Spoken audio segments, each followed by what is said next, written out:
This is Mary Davidson, and I'm so pleased you're here again. You know, I have to say, we have the most interesting neighbors. And today we have a young neighbor. I guess everything's relative. To me, she's very young, and I'm sure she feels much more mature than she looks to me. But I am delighted to welcome Kayla Colding Perez, and she is an author. She has written a book, and it's entitled Welcome to My Neighborhood. And it looks like a children's book, but it is a children's book not intended for children. She wrote the book, you were 17 when you wrote this. Yes. And she wrote it about her family that was not the family that she wished for or that she hoped they would be. Is that a fair statement? Yes, yeah. I think that you also need to know about Kayla that she is a graduate of Sumner Academy in Kansas City, Kansas. She was a Kauffman Scholar, and she's had 2 years at the University of Kansas, and she is the mother of twin boys. So that's a very important item, and we have to say that in your bio. So I told her I was very disappointed that she didn't bring the boys, but I don't think she was so disappointed. Talk about this book just a little bit. And in talking about it, where were you? Why did you do this? Now, this is not for children. This is a hard look at a very dysfunctional family. I think that's a fair statement, too. Mm-hmm. So why did you do this? What? Well, so the book is, a group of 3 students who are youth ambassadors, and I was one of those. And I, originally we sat down at Youth Ambassadors and we just started journaling. So our mentors would just hand us a journal and they would give us an amount of time to write. And sometimes they would give us topics, and other times they would just tell us, write whatever you feel or whatever comes to your mind. And this happened to be one of the journals that I wrote when I was just kind of feeling a lot of emotions, and it really needed to release it. So I just began writing, and what VML did with the book is take sample from my writing that I wrote in that journal and put it into a book with other youth ambassadors' writings. Well, the original title was A Good Man. Yep. And I just want to say one sentence that you wrote, and then you wrote this in your journal. She said, I began my life as a quiet little girl. I was sweet, innocent, and naive. I sat back and watched as my family began to self-destruct. That's not easy. That is not easy. No. And I told Kayla that I thought that 2 things happened that literally saved her. And one was she's smart, and 2, that somebody grabbed her at the right time and said, you are worth saving and I'm going to stick with you. Yep. Talk just a little bit, how did you get in the Kauffman Scholars Program? Because that was instrumental in your progression in life. Definitely. So the Kauffman Scholars Program started at the end of my 6th grade year when I was still in middle school. And so you have to apply, you have to have a certain GPA, and you go through this entire process that takes about maybe a semester or so. And once you're accepted, Kauffman stays with you all the way for the rest of your middle school years into your high school years. And so they came to our middle school and they were proposing this offer of a free college, and for some reason I was like, that's something that I want. So I brought home the information to my mother, and I really pushed for that free college situation, and I stuck with it. And they require us to maintain a certain GPA. They require us to do a certain amount of activities outside of school, and they keep really close contact with their scholars to make sure that everything is going well along the way. And so you've always written, really. Yeah, yeah. And this book, I must say, it's harsh. I think that's a fair, and some of the pictures we're not going to look at. But I thought this was kind of an interesting. Who is it? Why is this illustration here? Yep. Well, because originally the story that I wrote was about my stepfather, and when I wrote that journal, in the back of my mind, I was thinking about this idea of a good man that every woman is searching for. And when you have kids and none of them have a father, it seems like you're not sure what a constantly- good man is. Right. Mm-hmm. Yeah. You're yeah. constantly searching for the next good man to try to come along and make things better. So, that's what that kind of illustrates. And Yeah. obviously, he doesn't look like such a good man. No, and he was not. Right. But I think the cover of the book is also interesting because it shows the children skipping around as children do. Mm-hmm. But look what's on the ground. Right. A liquor bottle and just general distress, I would say. Talk about that just a little bit too. This is a way of life for many children. Right. And so, I think that the bigger issue here that people choose not to talk about is what the kids are actually going through in those periods, because now that I am a mother, I can say that it's very easy to continue living your life when you have kids and not necessarily consider how exactly are they feeling when everything is happening. I mean, every single thing that happens in a household impacts a child, and sometimes it's more convenient to not talk about what the child is feeling because their feelings seem small and minuscule in comparison to the bigger picture. And obviously, as parents, we know the bigger picture, but it's really important to sit down and talk about what those kids are feeling in such a in these types of environments, especially. But sometimes parents can't do that. Right. Because I think that adversity, to the degree that it happens to some children, makes parents as well as the children kind of numb. Mm-hmm. And they know that they're just up to their ears in trouble and strife and hunger and all this, but they can't talk about it because they don't know literally what to say.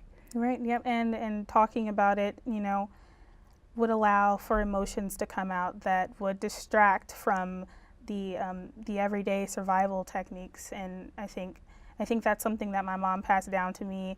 And I'm trying to get out of that habit because surviving isn't always the best way to deal with difficult situations. Sometimes it's not just okay to survive. Sometimes you have to actually talk and feel and discuss. And I think that's really something that I hope that this book gets out there and gets people talking about things. Well, that's right, because my best guess is that your mother had to be tough to survive. Right. And any crack in the tough would, in her mind, cause her to be unable to survive and bring her children along. Mm-hmm. Did you find that, let's look at this one and then we'll talk about, this is not your story. No. There are two other stories in here too, and the comment here is, this is the young woman that wrote this story, and it is not Kayla, but her comment was, "My brothers are not what I hoped they would be." I wonder how that made her feel. I mean, they're still her brothers.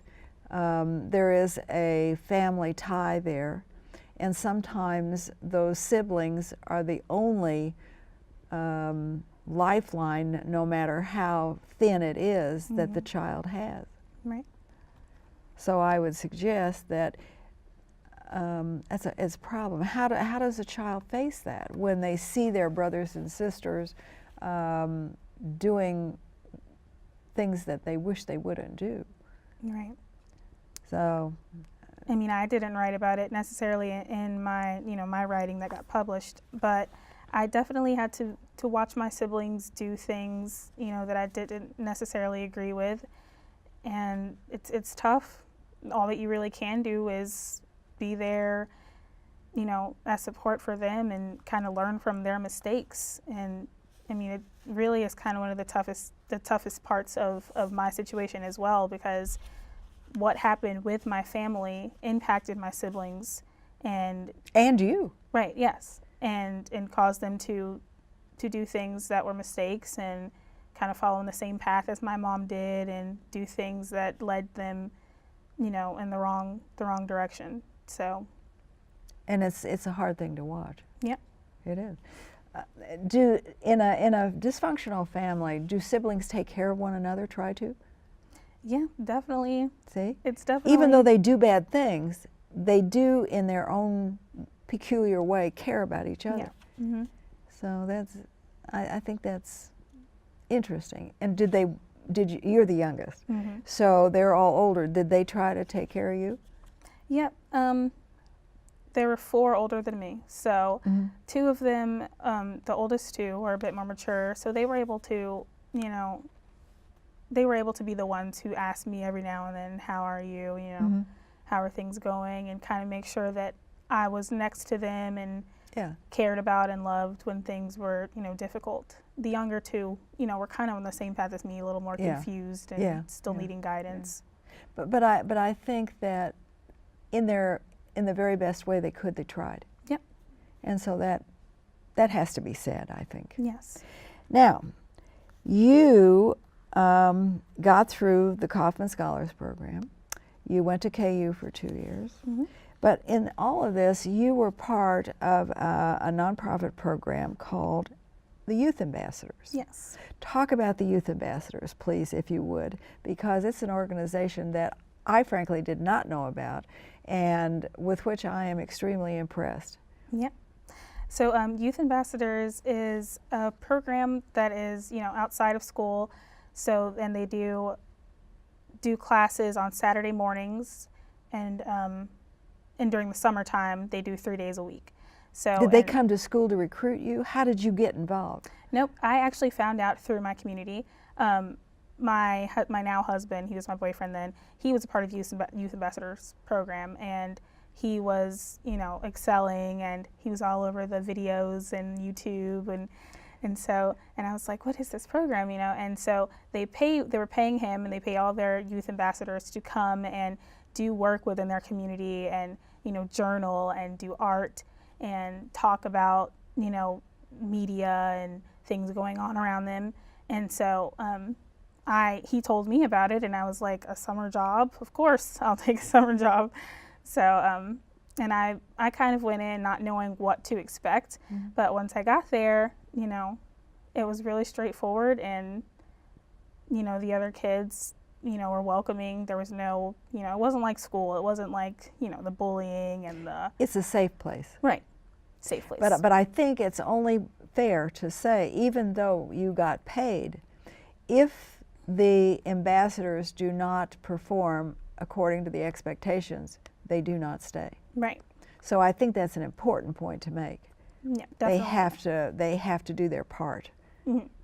That's So, definitely what youth yeah. ambassadors is. You know, they teach us responsibility, and kind of in a really, like you said, a safe space where we can, you know, if we mess up, we get a talking to instead of, you know, you're out of here, or, you know, suspended, or, you know, the payment is taken away, but that doesn't mean you don't have a chance to come back and still earn pay.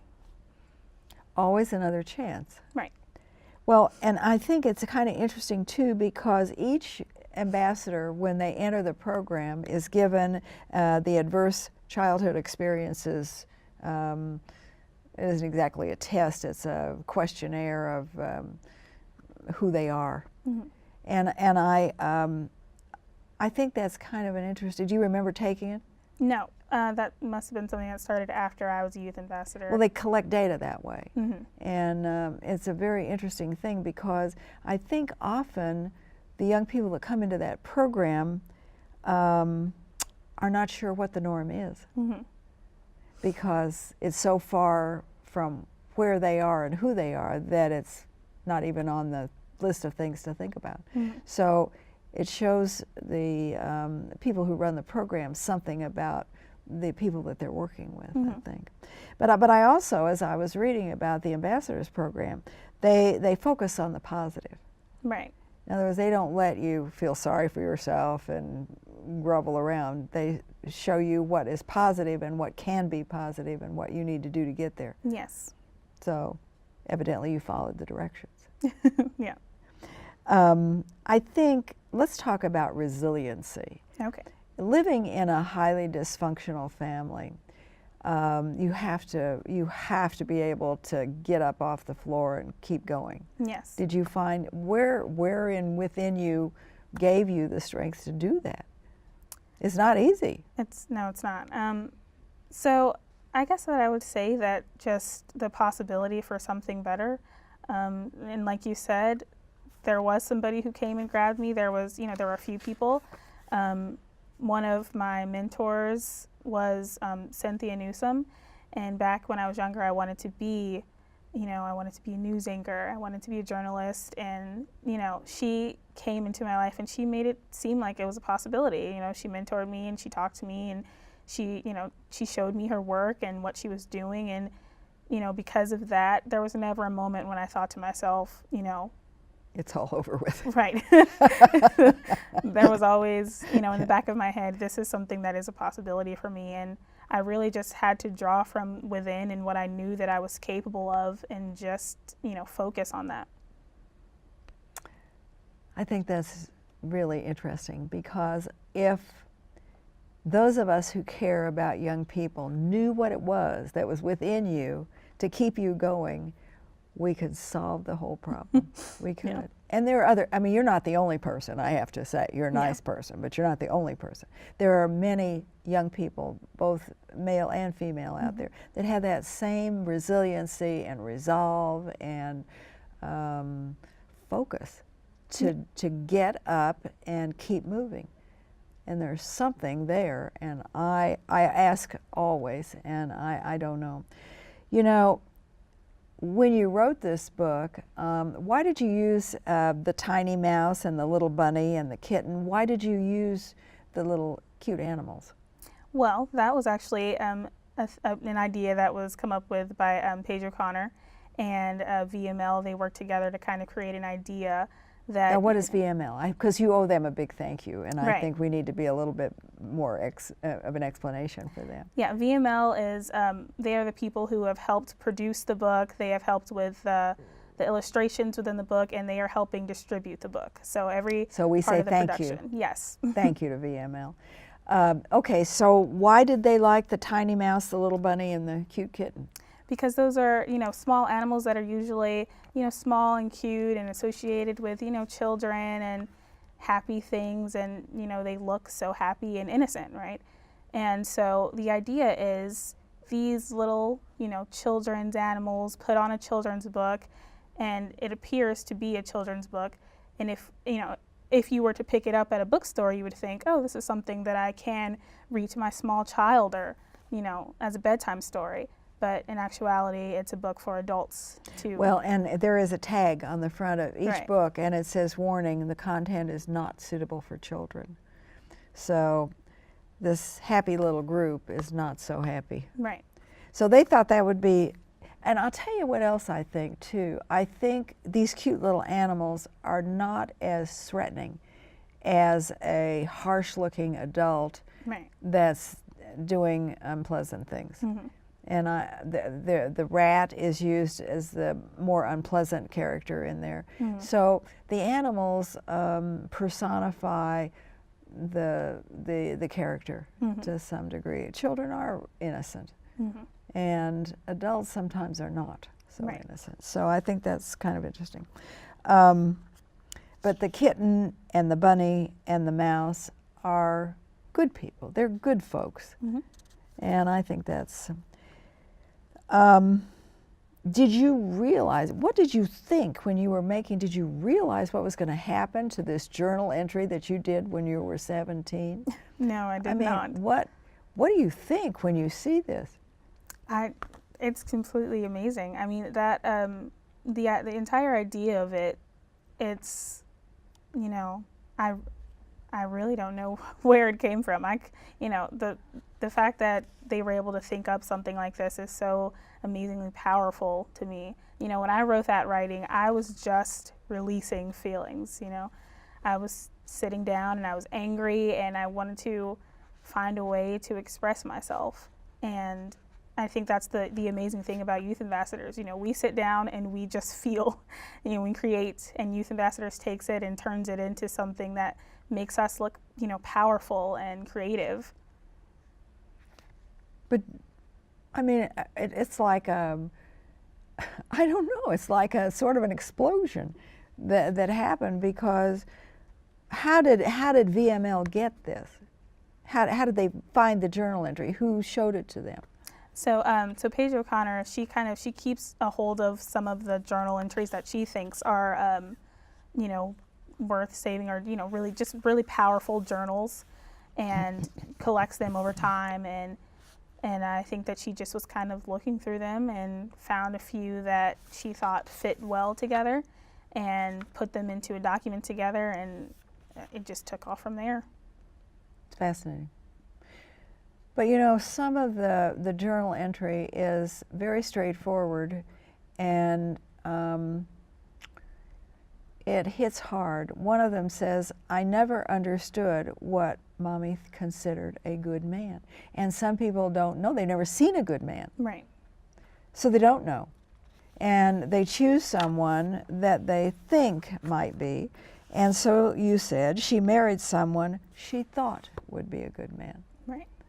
So mother tried, she just couldn't do any better. And that's really a harsh situation. And this is when you have read this, you will see fear, you will see sadness, but you will also see goodness in this book. Can you talk about the goodness that you saw in, or that was pointed out? Ambassadors says focus on the positive. Mm-hmm. So what did they say to you?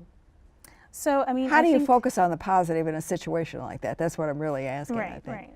So I think that maybe not necessarily just focus on the positive, but acknowledge the things that have happened to you, and in that acknowledgement there is power. And when you acknowledge that things have happened to you, you can then realize that is in the past, and now you can move forward, and you can learn from the things that you've seen and that have happened to you, and you can grow as a person, and you can set goals for yourself, and you can learn how to rise above the situation that you've been given. And Youth Ambassadors works with their ambassadors to with job skills and talking about their emotions, so that we can grow as people and focus on the future. Well, and I would suggest that it's hard to talk about some of these things. Right. It hurts way down to the marrow in the bones. Mm-hmm. And within this group, they all have essentially come from the same place. They understand. Mm-hmm. So if you talk to somebody that knows what the norm is, that has only seen the norm, that comes from a home, that like you read about in the paper, they don't understand what you're talking about. Right. But this group is accepting. It too is a security blanket. Mm-hmm. And so you can always go back there, and you can take what you've learned. They do teach you skills, mm-hmm. but they also offer you something that's not so obvious. Mm-hmm. And that is a place to come that's safe. Right. When did it dawn on you that you didn't have to stay in this place where you found yourself as where you grew up? How old were you when it dawned on you? What caused that to happen? Well, like I said, I had several mentors, and so college was always a thing that was, pushed at me, which is not a bad thing. Yeah. But in every situation, the school that I went to, Sumner Academy, we praised each other for getting college acceptance letters. So college was always something that I strived for, and with the idea that you can go to college is the idea that you can get a degree. And I've never appreciated the idea that you have to stay in one place and that you have to continuously, do the same things and be around the same people. I've always known that there was more out there, and you can't help other people unless you help yourself. And Exactly. I was able to go out and, moving to Chicago and things like that and meet new people and see different things, was I able to find clarity for myself and be able to come back and, be a teacher at Youth Ambassadors and watch other kids, go through the same thing that I was going through. I think let's pull a few things out of what you've said. Power is one thing. Support is another. Clarity is another. And those things happen to you as you're around people who offer that to you and as you mature. And you're able to take it. Because a gift is given, but if you can't take it, if you're not able to accept it, then it doesn't work. Right. So I think this book is powerful. And it doesn't look like it looks like one of those little wonder books, but it's very powerful, and it's powerful in its simplicity. Yeah. And that to me is important. It's not so complicated that you have to wonder what these cute little animals and the rat are saying. So it's very simple, but it is extremely powerful. Right. What kind of comments have you gotten about it? People that have had the book. Well, I've gotten, obviously that I was brave and, that the book is a lot for people to take in, It is. People kind of see it and they think, where did that idea come from? It's, it's almost as if they're slightly, offended by it.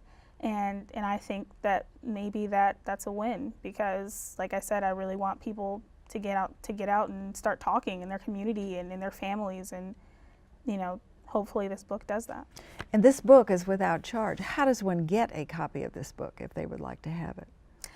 So there are online copies that you can get of the book at youthambassadors.org, and so they're downloadable and you can get them, right off the website. But youthambassadors.org is, they would, I'm sure, like to talk to you about why you would like a copy.